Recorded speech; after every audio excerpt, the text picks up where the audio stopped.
పక్కన special intensive revision అంటే భారతీయులు కాని బంగ్లాదేశ్ నుండి వచ్చిన స్థిరపడినటువంటి వాళ్ళని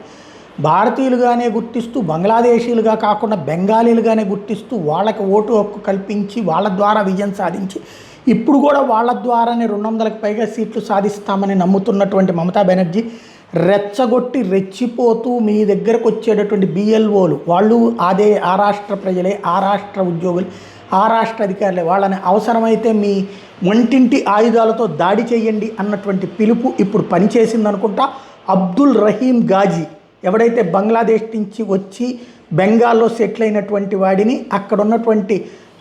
ఆదివాసీ వర్గానికి సంబంధించినటువంటి బిఎల్ఓ మహిళా బిఎల్ఓ వివరాలు అడిగితే ఓట్లతో దాడి చేయడం అన్నటువంటిది సంచలనం సృష్టించింది. తృణమూల్ కాంగ్రెస్ ఇచ్చినటువంటి వార్నింగులతో తృణమూల్ కాంగ్రెస్ ఇచ్చినటువంటి పిలుపులతో ఈ బిఎల్ఓల మీద దాడి అయితే కొనసాగుతున్నటువంటి పరిస్థితి స్పష్టంగా కనబడుతోంది.